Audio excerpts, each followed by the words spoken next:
Picture चालू करो बे। जफर इस्लाम जी, क्या केवल इसीलिए इमरजेंसी का ये जिक्र आया, क्या केवल इसीलिए ये प्रस्ताव आया क्योंकि संविधान पर घेरा जा रहा था सरकार को? क्या इसी के लिए इमरजेंसी की याद दिलाई गई है?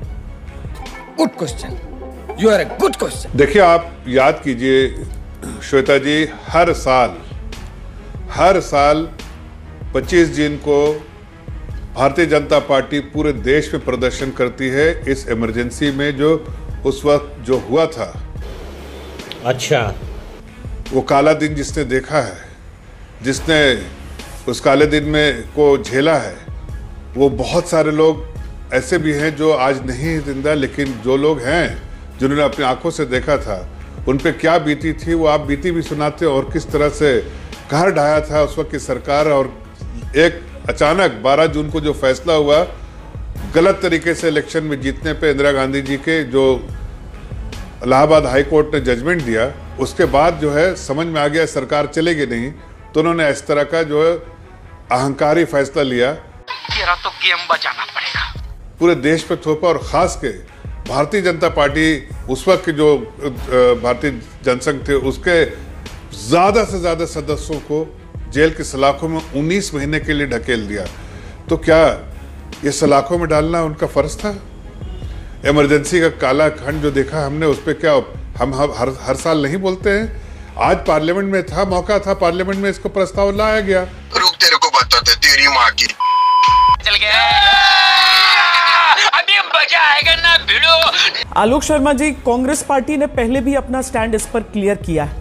आज इतना ज्यादा गुस्सा क्यों? आज इतना ज्यादा गुस्सा क्यों? क्या आप लोग को लग रहा है कि जो संविधान की प्रति हाथ में लेकर जिन मुद्दों को उठाया जाता है वो चीजें बीजेपी अगर इमरजेंसी की याद दिलाएगी तो वो चीजें मायने नहीं रखेंगी? क्या कारण रहा इतने गुस्से का? अरे बेटी पुष्पा, कहाँ जा रही हो अपने गधे पर बैठकर?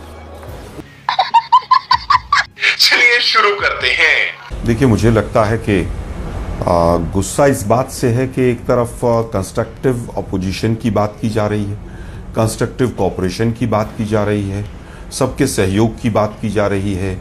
एक तरफ जिस चीज़ के ऊपर कांग्रेस पार्टी ने खेद भी जताया, उसके गड़े मुर्दे उखाड़कर पहले दिन ही देश का ध्यान भटकाने का काम शुरू कर दिया है। इमोशनल डैमेज, पहले दिन ही राजनीति शुरू कर दी है। और दुर्भाग्य ये है कि सुबह से जो तमाम अपोजिशन के लीडर्स ने जो बातें स्पीकर महोदय के लिए कही, उनके ऊपर एक रत्ती भर भी असर पड़ता हुआ नजर नहीं आ रहा है। तमाम सांसदों ने कहा कि आप इम्पार्शियल होकर काम कीजिएगा, अच्छा रहेगा। आपका कार्यकाल पिछले जो रहा वो पूरी तरह से पार्शियल रहा। आपने सत्ता के अनुसार पूरे सदन को चलाया। 150 सांसदों को आपने जिस तरह से सस्पेंड किया वो पूरे देश ने देखा है। सही पकड़े हैं।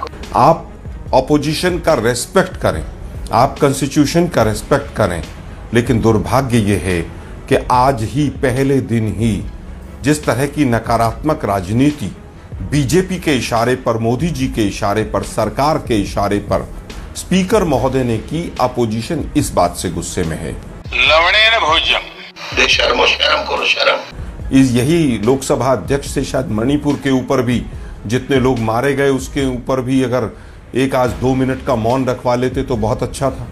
जफर भाई बड़ी बड़ी बातें कर रहे थे कि देश की जनता ने नकार दिया। अरे भाई, आप लोग तो इतनी प्रचंड बहुमत की सरकार को 2.5 साल भी नहीं चला पाए इमरजेंसी के बाद, और 1980 में पुनः इंदिरा गांधी जी को स्थान दिया। बात तो सही है। और उसके बाद एक बहुत लंबा समय लगा कि कोई बहुमत की सरकार आप बना सकें। और बहुमत की सरकार जब बनी तो आपने इमरजेंसी से भी ज्यादा बुरा हाल अनडिक्लेयर्ड इमरजेंसी करके जिस तरह से तमाम संवैधानिक संस्थाओं का कचूंबर निकाला है, तमाम सरकारी संपत्तियों को बेचा है,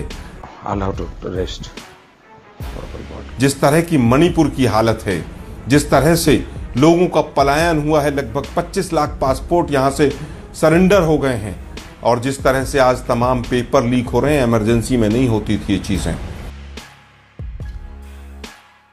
लेकिन फिर भी हमने खेद जताया था कि जो भी कुछ हुआ और जो हुआ वो प्रोविजन का संविधान के अंदर है, तो ये बाबा साहब का अपमान और ये और वो, 1954 और 55 में ये आरएसएस बाबा साहब अंबेडकर के पुतले जलाया करती थी सड़कों पर।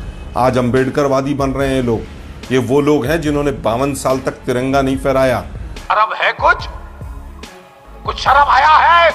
नहीं। ये वो लोग हैं जिन्होंने ये कहा था कि अपशुगन है ये संविधान, और ये वो लोग हैं जिन्होंने पुणे के अंदर ये कहा था आरएसएस के लोगों ने कि संविधान की वजह से देश की एकता को खतरा है।